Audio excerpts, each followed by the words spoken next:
In the summer of 1947, two lines were drawn on a map: India and Pakistan. A message was broadcast across the British Empire: independence of India within the next few months. The nation was to be divided. The new border ran through villages and towns, through families and religious sites. In the months following the announcement, the country witnessed one of the largest mass migrations in human history and some of the worst violence of the bloody 20th century. Since 1947, several wars have been fought over this border, and tensions still exist today between these two nuclear-armed neighbours. But if partition was destined to be so disastrous, why did it happen? Who made the decision? And how did it go so wrong? Partition marked the end of the British colonial rule of India, the jewel in the empire's crown. The British had begun trading with India in the early 1600s when the East India Company was set up as a trading organisation. But over the next few centuries, the East India Company grew increasingly influential in the country, and by the mid-1700s, it had assumed control. In 1857, a rebellion against the company broke out. In its aftermath, the East India Company was dissolved, and the British Crown took direct control, under the governance of the British Raj. But a desire to be free from British rule continued to grow, and discontent swelled. So India had an independence movement from the very start of the 20th century, and there were all sorts of leaders who were involved in campaigning for home rule. That was different to independence. It just meant that people wanted democracy within the confines of the British Empire. After the First World War, though, this home rule movement really took off and escalated under the leadership of Mahatma Gandhi, and he turned what was an elite movement into one of mass participation, with huge demonstrations and all kinds of people, from peasants to townspeople, getting involved in the nationalist movement. The Indian National Congress had been formed in 1885 as a nationalist party promoting equality for Indians. Gandhi joined the National Congress in 1915, and he quickly became a proponent of anti-colonial, peaceful resistance. Alongside the movement for independence from British rule, there was growing discontent among the religious communities in India. In the early 20th century, Muslims accounted for around 23% of the population. Some 68% were Hindu, and around 2% were Sikh. Many Muslims and Hindus at the turn of the 20th century were dissatisfied with the Indian National Congress. There was great concern that it represented Hindu interests at the expense of other religious groups, and also that its secularism would not protect religious communities. In 1906, the All India Muslim League was founded, the first political party for Muslims in India. Alongside this, a Hindu nationalist movement was growing. In 1915, the Hindu Mahasabha was founded. Then, in 1925, the Rashtriya Swayamsevak Sangh organisation, with the single aim of uniting and strengthening India's Hindu community. Muhammad Ali Jinnah joined the Muslim League in 1913. Initially, he was opposed to the idea of a separate Muslim state and advocated for unity, but he would later play a crucial role in pushing for two nations. There were concentrations in Punjab and Bengal, but there were Muslim minorities everywhere. And so this created a real demographic issue, a real kind of numbers problem, which is how did you represent those people and make sure that their interests were represented in any new constitution without conceding too much to those groups disproportionately, and making sure that they felt culturally, economically, politically represented in the new nation state. I should also say that the divides were definitely not just along religious lines. There were many areas where Muslims and Hindus would have more in common than not because of the language that they spoke, because of the culture locally. So looking at it in, say, the early part of the 20th century, I think people would have been really shocked or surprised to imagine a subcontinent that would be divided up with these borders that were created in 1947. The British Indian Army fought in the First World War as part of the British Empire, with more than 1 million troops serving overseas. After the war, independence calls grew louder. In 1919, a large protest was organised against the extension of repressive wartime measures. British troops reacted by firing on the unarmed protesters in what has become known as the Jallianwala Bagh massacre, killing hundreds. The event led to Gandhi's non-cooperation movement, as well as Gandhi's arrest. When he was released in 1924, relations between Hindus and Muslims had deteriorated. Furthermore, legislation imposed by the British Raj was cementing the religious divisions. During the time that they expand, the British tended to use different groups and castes for different jobs. For instance, recruit heavily from one community as policemen in an area where they might have been a minority in order to police the majority. And that happened in a state like the United Provinces, Uttar Pradesh, where the majority of policemen were Muslim, even though they were in a minority. And this was classic imperial tactic. It was a way of ensuring loyalty and deploying people in a way which drew on their caste or religious affiliation. Now, there were other ways that the British also looked at this diverse subcontinent and thought the defining characteristic here is religion. And so for that reason, when local councils and municipal councils were being set up, it was granted on religious lines. So the electorates were separate. You could only vote for a Muslim representative if you were Muslim. And this clearly channeled politics along religious lines.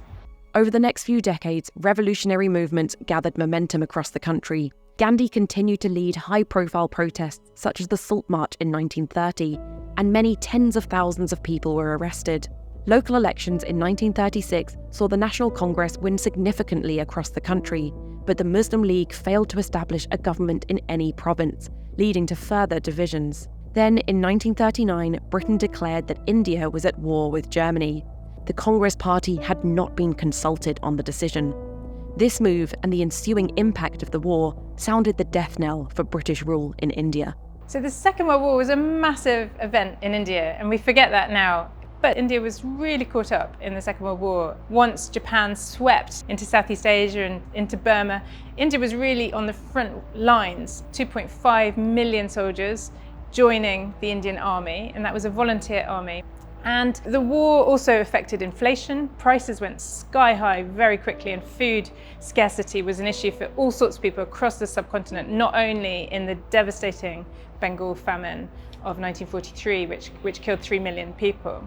But all throughout the subcontinent, people were going hungry. Inflation and the costs of goods in cities and towns in particular were rising. So the war had multiple effects on India, and I think a lot of historians are starting to really recognise how important socially and economically the Second World War was for shaping what happened in 1947, just 2 years after the end of the war. In 1940, under the leadership of Muhammad Ali Jinnah, the Muslim League called for a separate state for Muslims. It became known as the Lahore Resolution. Their belief was that no plans put forward by the British would be beneficial to Muslims in India unless the Muslim-majority areas of India were grouped into independent states. There was, in fact, a large contingent of the Muslim Authority who opposed the idea of a separate Muslim state, led by the All India Azad Muslim Conference, but their voice over time was muted. Gandhi was opposed to all forms of violence, including war. He and the other leaders of the National Congress saw Britain's exploitation of India for the war effort without consulting them as morally wrong. In August 1942, Gandhi delivered his Quit India speech, demanding full and immediate independence for India. Across the country, people joined in the movement. Wartime really exacerbated differences between the Muslim League and the Indian National Congress. One of the reasons for that was because the key leaders of the Indian National Congress were in prison for most of the Second World War. So Jawaharlal Nehru, who was the leader of the Indian National Congress along with Gandhi. Gandhi himself was in prison and fasted. They were only released just before the end of the war. And what that meant was that the Muslim League, which had been quite a small and not particularly successful party, was able to leap ahead. And when it came to elections at the end of the Second World War, which were a kind of referendum on whether Pakistan should happen, the Muslim League boosted their support massively and won all the votes that they needed in a way which was very surprising and shocking for lots of people. The war left Britain with severe economic problems, and the civil unrest in India was a growing concern. Independence for India now seemed inevitable. Britain's new Labour government under Clement Attlee was elected in 1945, and they pledged to end British colonial rule of India. The end of the Second World War also saw a series of mutinies, culminating in the mutiny of the Royal Indian Navy in Bombay in February 1946. The British government was compelled to act fast. The cabinet mission was formed and sent to India to begin discussions with Hindu and Muslim leaders. The key players were the Congress and the Muslim League, but there were other parties involved, the princes, who were the royal leaders, and also other representatives were very important, like Ambedkar, who was the leader of the untouchables, so-called, the Dalits, the lowest in the pecking order of the caste system. So there were lots of different people involved and all trying to make their voices heard. At the sort of centre of this were the British government, trying to work out an ideal settlement that would get the best deal, both for South Asians, but really for Britain too. Unassumingly, they tackled the biggest single political problem in the world. God guide them. As negotiations got underway, there was an increasing fear that Muslims would be excluded from political rights within a united India. Jinnah and the Muslim League planned protests across the country, calling for a separate nation for India's Muslim minority. Direct Action Day took place on the 16th of August 1946. The event sparked violence between Muslims and Hindus, which spread from Calcutta and Bombay to other parts of the country. An estimated 5,000 to 10,000 people died in the riots, with Hindus and Muslims killed in equal numbers.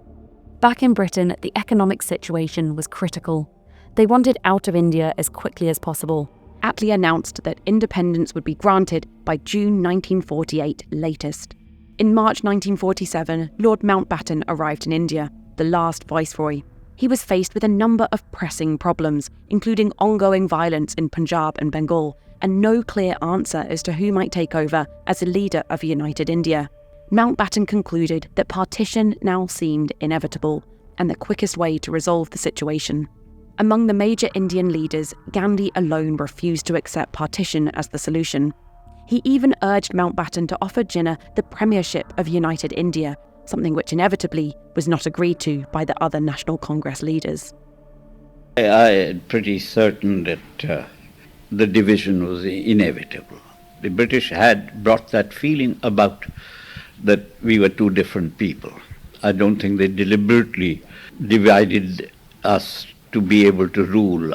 That's a cliche which I don't think has much substance, except for giving separate electorates, that Muslims could only vote for Muslims, and that I think was a very mischievous move if they wanted the country to remain together. But they had sown those seeds which sprouted into the demand for partition. The Mountbatten plan for two separate nation-states was announced on the 3rd of June 1947. The plan was broadcast across South Asia. People gathered around radios and wireless sets. It was transmitted in public places and printed in newspapers and pamphlets. After 200 years of British rule in India, the Raj would be out and two nation-states would be formed. The announcement, surprisingly, brought the deadline for partition forward to the 15th of August 1947, nearly a year sooner than it was initially proposed. It also omitted a key detail about the border. Now, the plan didn't announce at the same time where Pakistan was actually going to be, where the borders were going to be. And so there were people all across parts of northern India, particularly Punjab, who didn't know when they heard this announcement if they were going to end up in India or Pakistan. And this fueled anxiety and fear and rumour considerably. There was an incredible amount of speculation about where the borders were going to be, whether there might even be a corridor linking them, or whether people would have two passports. Some newspapers printed false maps, sort of speculating on where the borders were going to be. There was utter confusion about the ways in which these new nation states were going to be crafted out of the old empire. Almost immediately following the announcement, the movement of people across the country began, and violence erupted in Bengal and Punjab. The agitation started as early as 1946. By June 47, Mountbatten had announced this partition plan, and we still hoped that Lahore will be neutral in the sense that no one knew what Radcliffe has said. So there was a rumor that 48% probably is Hindus and 52% Muslims. We held on to that, hoping that Lahore might still be part of India. But by June we realized it was not possible. It was in flames. By June 1947, Lahore was in flames. We never realized that the agitation will take a turn like it did. Actually, I had to leave Lahore. Houses were being burnt. We could see the fire. We couldn't get food, milk, anything. And I was expecting a child. We didn't bring anything with us. No money, no clothes proper. Even in those days, people were sitting on the platforms. No shelter, no home, just destroyed. British civil servant Cyril Radcliffe arrived in India in July 1947 to oversee the Boundary Commission that had been established by Mountbatten. He joined 4 representatives from the Indian National Congress and 4 from the Muslim League. Cyril Radcliffe, who drew the borders of India and Pakistan, was a British judge. He hadn't been to India before, and he was actually selected because people thought that his lack of knowledge about India would make him more impartial. But he was given a really sort of thankless task with the Boundary Commission. He sat over various appeals and cases that were put to him, but in a very short time, in 6 weeks, he had to draw effectively a pencil line across the map, and he reportedly never took his fee for this role, and he burnt his own papers as well. And so there's always an air of intrigue and mystery around Radcliffe and what he really felt, because ultimately the buck stopped with him. But he was only the man who drew the line. I think everything building up to that point had been the responsibility of other people. The country had been integrated in countless ways for centuries. Within a month, it needed to be divided. As discussions between the Muslim League and the National Congress reached a deadlock and the deadline loomed, many of the final decisions for the borders were made by Radcliffe himself. This is a map from the Imperial War Museum's collections, and it was thought to be made in the 1940s, in the middle of the Second World War. It was printed in Britain, and it's fascinating because it shows how people were thinking about India and the people within India from Britain. And you can see here the names of lots of different South Asian languages: Bengali, Punjabi, Hindi, but also the princely states, which were ruled by Maharajas and Nawabs who had sovereignty in their own territory. And when we think about partition, one of the most interesting things about this map are the little symbols that show the religious majority. And it really does a good job of portraying the diversity of South Asia. There are Muslim concentrations right down in the south, and there are Hindus throughout the areas that are now Pakistan and Kashmir. So what we're reminded of when we look at this is how densely woven the population was and how complicated it was to separate that out. But also how many minorities remain. In India today, 10 to 15% of the population remains Muslim, and there are scattered populations of Christians and Sikhs in Pakistan too. The final borders satisfied no one. The 2 areas of Pakistan were divided by around 1,600 kilometres. The new borders ran through the middle of towns and villages, dividing communities and families. No Sikh representatives had been present at the border discussions.